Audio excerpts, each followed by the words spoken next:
On the good side naman, this is full of happiness. Syempre guys, this is itong season na to, yung mga celebration, ganyan. So yung iba sa inyo talagang may mga attend na parties, having fun. At saka yung iba sa inyo guys, you will parang mamamanifest mo yung reunion na matagal mo nang hindi na-attendan or hindi na-experience. So let's say for example, baka may reunion kayo ng mga kaklase mo.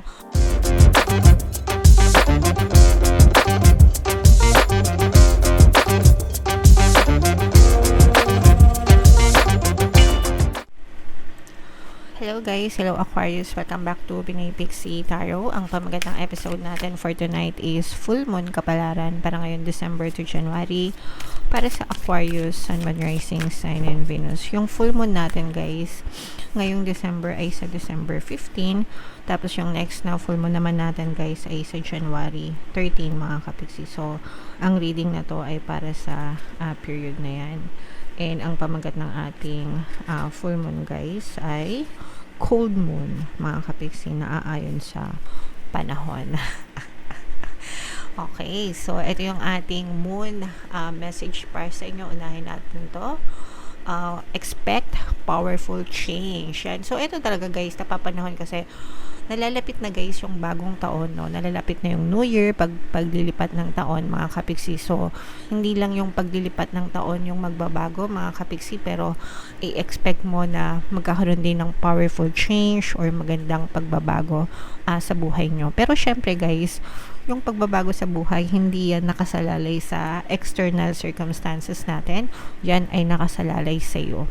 If you change your perception, your beliefs, your pattern, your energy, mga kapixie, no? Doon din magbabago yung buhay nyo. So, hindi pwedeng magbago yung buhay nyo kung wala ka namang binabagong formula sa buhay nyo. Okay? So, kailangan nasa sayo ang pagbabago.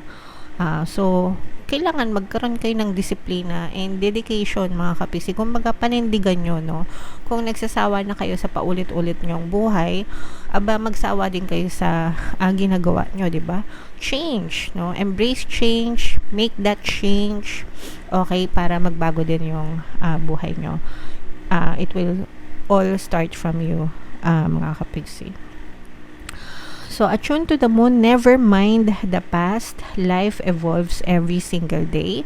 So, again, no, paalala, patapos na guys, yung 2024 natin, ilang araw na lang yung natitira and malapit na tayo mag 2025. So, magbabay na kayo sa lahat ng kanigahan, lahat ng reklamo, lahat ng pangit na nangyari sa inyo ngayong 2024. Kalimutan nyo ng lahat yon. It doesn't matter. They don't matter anymore. Nasa isip nyo na lang siya. Hindi na sila nag-e-exist, no? It's just a memory embedded in your brain, no? Nandyan lang siya sa isip nyo, pero wala na, tapos na yon. So, matuto kayo magbabay doon guys para hindi na kayo mahirapan and look forward to a positive change mga kapixie. Okay? Yes, 1,000 times yes, no? So, i-comment nyo na yan sa comment section, guys. Yes, 1,000 times yes, diba? Yes is a very affirmative word.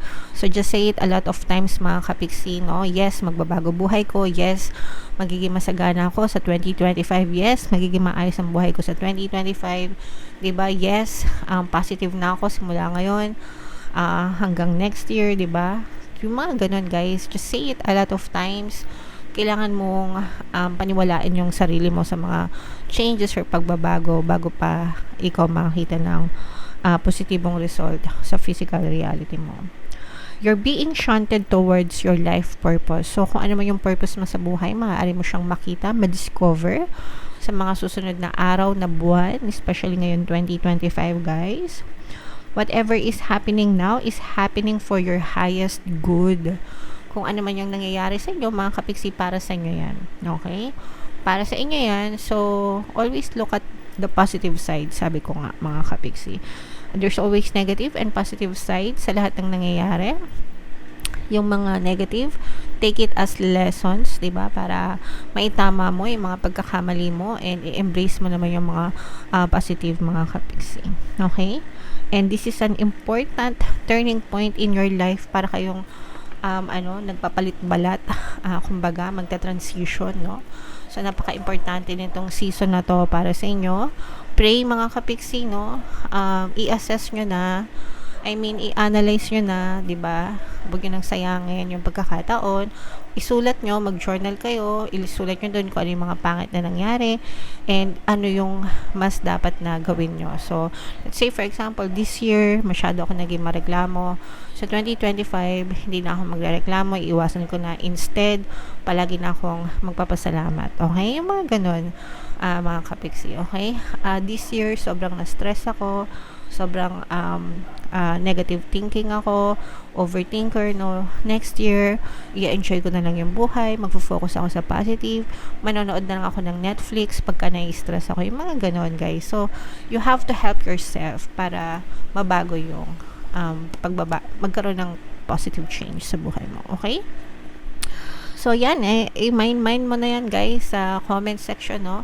Mind, powerful change, mind, magagandang pagbabago, and comment down below, guys, if naka-resonate kayo dyan. So, tingnan natin yung ganap sa inyo ngayong full moon season. Shuffle natin to, guys, habang sinashuffle ko to. Panoorin nyo muna yung video natin regarding sa ating paano mag-manifest ng abundance video course. Kapiksi, sawa ka na ba sa mga struggles at hirap sa buhay mo? Masipag ka ba at masikap sa buhay ngunit hindi ka pa rin umaasenso? Ilang beses ka na bang nag-attempt mag-negosyo at mag-invest pero palagi ka pa rin nalulugi? Sa pagkakataon na ito ay maaaring may subconscious beliefs ka na nagiging balakid sa iyong pag-unlad at pagyaman. Introducing, paano mag-manifest ng abundance video course. Dito ay matututunan mo ma-overcome ang mga balakid mo para tuluyan ka ng umunlad, umasenso, sumagana, maging matagumpay, successful at maswerte sa iyong kabuhayan, pera, trabaho, negosyo, salapi at kaperahan ng bonggang-bongga. Dali, mag-send na ng email sa pinoypixitaro@gmail.com at simulan na ang iyong pagyaman ngayon. Alright, so sa lahat ng gusto mag-avail ng course, guys, yung promo natin for December, una magbibigay tayo ng 15% discount. Pangalawa, magkakaroon tayo ng free 3-in-1 pampaswerte sa bilang sa pampaswerte sa buhay, sa pera at sa love life. Sobrang ganda ng promo, guys, kaya mag-avail na kayo. And meron din tayong bagong course, paano mawala ang third party at magkaroon ng harmonious na relationship para mawala yung mga kabit ng jowa nyo. 20% discount until December 31, guys. So, Aquarius, kayo ay represent ng Queen of Wands. Ito yung ating moon energy. This is both negative and positive, mga kapiksi. Meron ditong presence ng earth signs, Capricorn, Taurus, Virgo. For some of you, maaaring may earth element kayo sa inyong natal chart or you may be dealing with an earth sign, mga kapiksi. Ito, guys, yung negative na nakikita natin is gastos, no? So, magastos kasi ngayong December naman talaga. Di ba? Lalo na syempre may celebration, holidays, December, Pasko, tapos New Year pa, di ba? Tapos baka yung iba sa inyo magbe-birthday pa or what, mga kapiksi, or maraming mamamasko. But yung iba sa inyo, guys, parang feeling ko yung mga 13th month nyo or yung mga bonus nyo, dun din mapupunta. But that's fine, mga kapiksi, no? Okay? I mean, rewards natin yung sa sarili natin, guys, and we can spend them however we want, mga kapiksi.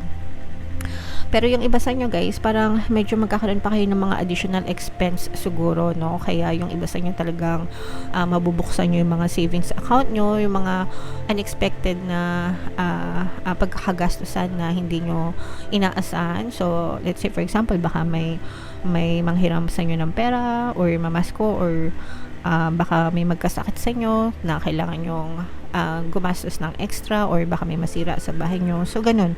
Parang merong extra burden in terms of expenses kayo, Aquarius, ngayong season na to. So, make sure na lang na paghandaan nyo and palagi naman dapat talaga na meron tayong tawag dito, emergency funds, 'di ba? Or mga savings para sa mga ganong klase ng pagkakataon, mga kapiksi. Okay? On the good side naman, this is full of happiness. Syempre, guys, this is itong season na to yung mga celebration, ganyan. So, yung iba sa inyo talagang may mga attend na parties, having fun. At saka yung iba sa inyo, guys, you will parang mamamanifest mo yung reunion na matagal mo nang hindi na-attendan or hindi na-experience. So, let's say, for example, baka may reunion kayo ng mga kaklase mo, matagal nyo nang hindi nagagawa, ngayon lang ulit. or ngayon lang kayo nabigyan ng time, yung mga gano'n, yung family reunion kasi parang given na yun no, parang given na every holiday, di ba? Pero yung mga kakaibang reunion na mga long lost friends, colleagues, yung mga dating colleagues or yung mga dating kaklase, parang ngayon lang magkakaroon kayo ng chance na mag-reunite for some reason. So for some of you, maaaring yung ma-manifest yan, mga kapiksi. And may mga solusyon din. Ito guys, yung mga sinasabi natin ng mga burdens nyo when it comes to expenses, may mga solusyon din naman yan, mga kapiksi. So kumbaga parang wag kayo masyadong magpa-stress kasi kayang-kaya niyang lunasan or lusutan yung mga ganyang klase ng expenses guys. So dito nakikita pa rin natin na parang ito yung time na nag-e-explore kayo no ng mga possibilities. Yung iba sa inyo nagpaplano for 2025 kung paano nyo pa mas lalong maiangat yung buhay nyo, at saka parang you're looking forward sa parang greener pasture. Ibig sabihin ng greener pasture yung mas malaking kita. So pwedeng naghahanap ka ng relocation din, mga kapiksi, no? Hindi lang sa pagkakakitaan, I mean hindi lang sa trabaho or sa negosyo or in terms of pagkakakitaan. Yung iba naghahanap ng bahay or ng malilipatan na lugar, ganun. It's either naghahanap kayo ng malilipatan na lugar sa trabaho or mag-a-abroad, ganyan, or lilipat ng lugar as in relocation, lilipat ng bahay, ganyan. So magkakaroon ng movement yan, mga kapiksi. At saka yung iba sa inyo, parang feeling ko dream house, no? Baka meron talaga kayong mga in-acquire na properties or nagpagawa ng bahay, tapos ngayon malilipatan nyo na siya. So very siya, parang double celebration kasi yung iba sa inyo bukod sa Pasko at Bagong Taon na, yung iba magse-celebrate pa kasi may mga house blessings, ganyan, as in dream house yung iba sa inyo, guys. So dito nakikita natin na parang you will mag-focus kayo guys sa inyong pagpapahinga kasi yung iba sa inyo talagang super stressed, mga kapiksi, no? With this 3 of Swords and 5 of Wands energy, parang na-stress kayo guys sa ibang tao or pwedeng may mga tao na nagbigay sa inyo ng sakit ng ulo, mga kapiksi, parang mga hindi nyo makasundo or nagkaroon kayo ng toxic relationship, ganyan. Ito yung time para makarecover kayo or magpahinga, mga kapiksi. So give yourself a break. Syempre ito yung holiday season guys, so ito talaga yung time na para makarecover kayo. I mean, spend it with your family and sa sarili mo rin. Of course, wag nating kalimutan yung sarili natin, mga kapiksi. You should focus on your healing guys, no? Kasi yung iba sa inyo may mga emotional pain na maaaring pinagdadaanan or maaaring ma-experience. Iwasan nyo yung tawag dito, mainit na ulo kasi baka mauwi sa away. Yung mga reunion, yung mga inom-inom, diba, minsan kapag ka nasa sobrahan, nauuwi sa away. So yeah, make sure na kalma palagi, mga kapiksi. Okay? Alright, so comment down below if naka-resonate kayo dyan guys, and yung mga positive energies dito is itong mga movement na sinasabi natin. Yung iba sa inyo maaari di kayo magkaroon ng movement sa trabaho, no? Bagong pagkakakitaan ito guys, and yung mga manifestation, yung mga reunion guys. So i-mind nyo na yan guys sa comment section, and comment down below if naka-resonate kayo. So ito yung ating mga 2025 kapalaran guys, panoorin nyo na. And ito naman yung ating success stories ng paano mag-manifest ng abundance video course. Click here to subscribe guys. Ito yung ating mga pampaswerte subliminals. Thank you for liking, sharing, and subscribing. See you again next time. I love you all guys. Have a nice day. Bye bye.